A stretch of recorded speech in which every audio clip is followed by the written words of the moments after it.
जय जय रघुवीर समर्थ। शुका सारिखे पूर्ण वैराग्य जानसे, वसिष्ठा परी ज्ञान योगेश्वरांचे। कवी वाल्मिका सारिखा मान्य ऐसा, नमस्कार माझा सद्गुरु रामदासा। जानकी जीवन स्मरण जय जय राम, महारुद्र हनुमान की जय। समर्थ रामदास स्वामी महाराज की जय।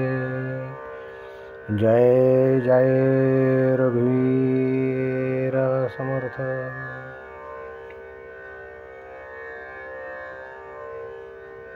मागील 16व्या भागामध्ये आपण अंतर्भावाचा तिसरा समास संपवला होता। अंतिम भागामध्ये श्री गुरूंना एक प्रश्न विचारला होता शिष्याने की माझा संपूर्ण जन्म साधन करता करता गेला आहे, जन्म गेले साधन करता आणि अजून माझ्या हाती काहीही मिळालेलं नाही आहे। त्याचसोबत तो असंही म्हणाला होता की कैसे येईल सिद्धपण। आयुष्यभर मी अध्यात्म साधना केली, मला काही मिळालं की नाही हे तर मला माहितीच नाही। सिद्धपण येण्याची बाबच दूर, मी कधी सिद्ध होणार? सिद्धांची नावं मी फक्त ऐकतोय, पण अद्यापपर्यंत मला काही भगवंत भेटला नाही। मी सिद्ध कधी होईल असं त्याने विचारलं। आणि आता या समासामध्ये श्री गुरु त्यावर उत्तर देणार आहेत। पण अखंड साधना केली म्हणजे एखादा साधक हा सिद्ध होतो किंवा तो व्हायलाच हवा असा जेव्हा अट्टहास साधकाचा असतो तेव्हा त्याच्या हाती काहीही लागत नाही, हेही तितकंच खरं। याचा अर्थच असा आहे की साधकाने आपली साधना निरपेक्षपणे केलेली नाही। निरपेक्षपणे केलेली साधना, कुठल्याही सिद्धीची अपेक्षा न करता केलेली साधना ही जितकी चांगली होते आणि चांगली फलद्रूपही होते, तितकी अपेक्षेने केलेली साधना फलद्रूप होत नाही, हेही तितकंच खरं। त्याचं कारण असं असतं की तुम्ही जेव्हा साधना करता आणि जेव्हा एखाद्या अनुभवाची वाट बघता, केव्हा मला काही भगवंताचं दर्शन होईल का अशी जेव्हा वाट बघता, तेव्हा तुम्ही आणि भगवंत याच्यामध्ये तुम्ही स्वतःला उभं करत असता, तुम्ही स्वतःचा अहंकार उभं करत असता। ते समर्पण पूर्ण नसतं। आणि जेव्हा समर्पणच पूर्ण नसेल तेव्हा भगवंत दिसणार कसा? नाही दिसणार। साधनेचं कुठलंही अवडंबर न करता साधना करता आली पाहिजे। मी साधक आहे, माझी अमुक इतकी साधना झाली आहे, अमुक इतके ग्रंथ मी वाचले आहे, अमुक इतकं ज्ञान मला आहे, इतकं नामस्मरण नित्य करतो, इतके वर्ष झाले, इतक्या वर्षांपासून या गुरूंचा मी शिष्य आहे, आमचा संप्रदाय अमुक आहे, आमच्या संप्रदायातील साधक इतके सिद्ध आहेत, हे सांगणं म्हणजे अहंकार वाढवणं आहे। आणि एक लक्षात ठेवा, साधना नेहमी वाहती हवी। नदीचं जल जसं वाहत जातं तशी साधना हवी। साधना जर वाहती राहिली तर त्यातून लहान सहान मासे सहज वाहून जातात, अंतापर्यंत पोहोचतात। पण जर साधनेचं डबकं झालं तर मासे वाढत नाहीत, मासे एकाच डबक्यात राहतात, मासे एकाच डबक्यात राहून राहून मोठेही होतात। पण ती रोगट बनतात. अशा रोगट माशांचा काहीही उपयोग नसतो. आणि एकदा का डबकं झालं की त्यात बुडण्याची शक्यता जास्त असते. पाणी वाहतं असेल तर बुडण्याची शक्यता नसते. तुम्ही सरळ पुढे वाहून जाल. डबकं झालं की त्याची नुसती खोली वाढते. आणि साधना अशी उपयोगाची नाही. साधना नेहमी वाहती हवी. म्हणून एखादा दुसरा अनुभव आला किंवा एखादं काही वेगळं घडलं की लगेच साधना बंद करून मी सिद्ध झालो आहे असं सांगणारी मंडळी बरीच असतात. म्हणून समर्थ पुढे शिष्याला सांगत आहेत की सिद्ध होऊन बैसला दृष्टी नानी साधनाला, सादर अशन शयनाला अत्यादरे, ऐसा असे विषयासक्त अत्यंत विषयी आसक्त, सिद्धपणे आपला घात तेणे केला. जो सिद्धांचा मस्तकमणी महातापसी शूळपाणी, तोही आसक्त श्रवणी जपध्यान पूजेसी. अखंड वाचे रामनाम अनुष्ठान हेच परम, ज्ञान वैराग्य संपन्न काम सामर्थ्य सिंधू. तोही म्हणे मी साधक, तोही म्हणे मी साधक, तेथे मानव पुढे रंक बापुढे. सिद्धपणाचे कौतुक केवी घडे. श्री गुरु सांगतायत की सिद्धपणा म्हणजे काही लहान मुलांचा खेळ नाही आहे. कारण सिद्ध झाल्यानंतर फक्त सिद्ध होऊन भागत नाही. साधकाला जसे साधनेचे हक्क असतात तसं सिद्धाला सिद्धाचे अधिकार असतात. आणि अधिकार सांभाळणं ही गोष्ट तितकीशी सोपी नाही आहे. अधिकारी म्हणून खुर्चीवर जाऊन बसणं ही गोष्ट वेगळी, पण त्या अधिकारानुसार कार्य करणं ही गोष्ट फार वेगळी असते.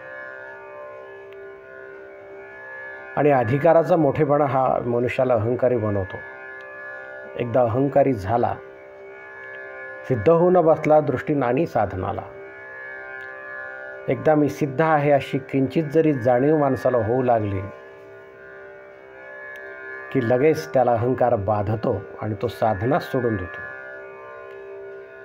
अशा साधना सोडलेल्या सिद्धाचा काय उपयोग आहे?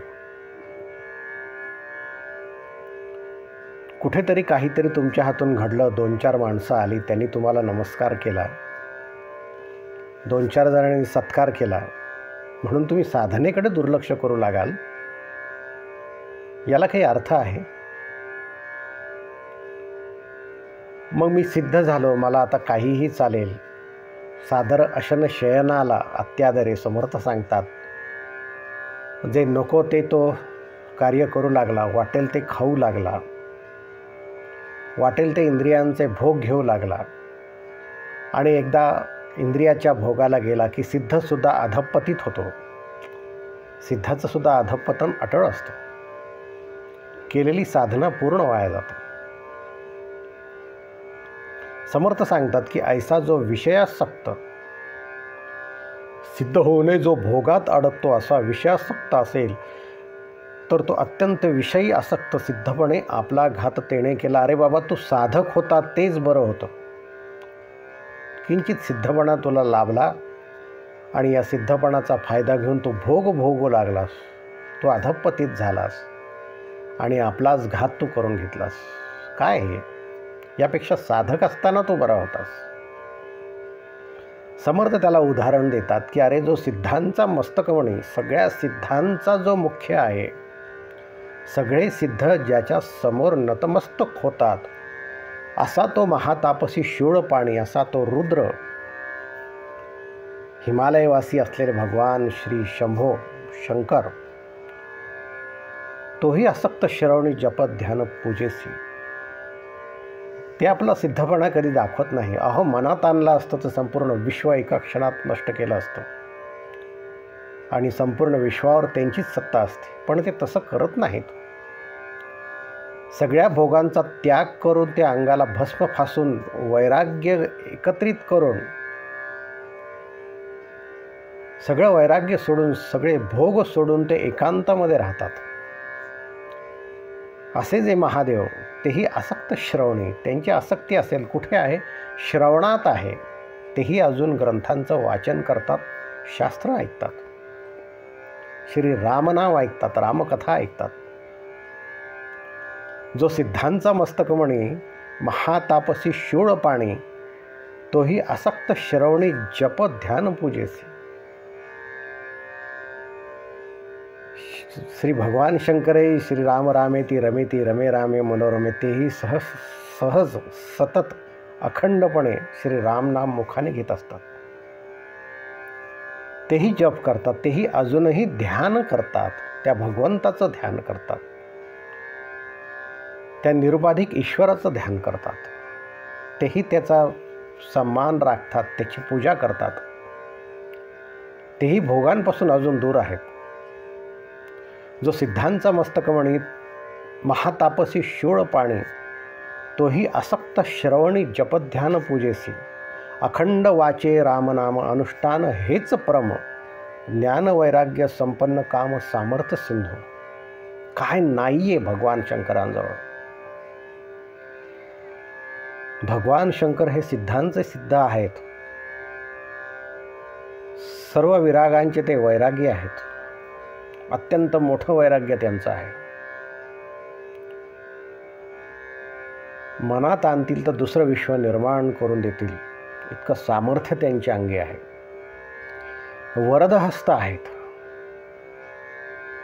भोळे आहेत आणि कुठल्याही व्यक्तीने तप केलं की त्याला लगेच उदार अंतःकरणाने वरदान देणारे आहेत. मग तो कोणी असो, रावण का असेना, ते वरदान अगदी मनापासून देतात. असे भगवान शंकर ते सुद्धा अखंड रामनाम म्हणतात. त्यांचं हे एवढं अनुष्ठान चालू आहे, इतकी मोठी तपश्चर्या होऊन जे विश्वाच्या निर्मितीनंतर संहार करण्याचं सामर्थ्य स्वतःजवळ ठेवतात, असे भगवान शंकर सुद्धा रामनाम जपतात. ते ज्ञानी आहेत, ते वैराग्य संपन्न आहेत. कुठलीही इच्छा पूर्ण करण्याचं सामर्थ्य त्यांच्यामध्ये आहे. इतरांची इच्छा पूर्ण करण्याचं सामर्थ्य ज्याच्या अंगी असेल त्याला स्वतःच्या इच्छा पूर्ण करता येणार नाहीत का? नक्कीच येतील, परंतु ते भोगी नाही आहेत. असं असूनही ते भोगी नाही आहे. समर्थांनी त्यांच्यासाठी शब्द वापरलेला आहे, सामर्थ्य सिंधू. सामर्थ्यांचे ते महासागर आहेत, समर्थांचे समर्थ आहेत. पण तोही म्हणे मी साधक, तेही म्हणतात की मी साधक आहे. सिद्ध असं म्हटले नाहीत ते स्वतःला. तोही म्हणे मी साधक, तेथे मानव पुढे रंक बापुढे. त्यांच्यासमोर मानव म्हणजे कोण? कुणीच नाही. आणि तू स्वतःला सिद्ध म्हणवतो. सिद्धपणाचे कौतुक केवीकडे तू स्वतःला सिद्ध म्हणवतोस.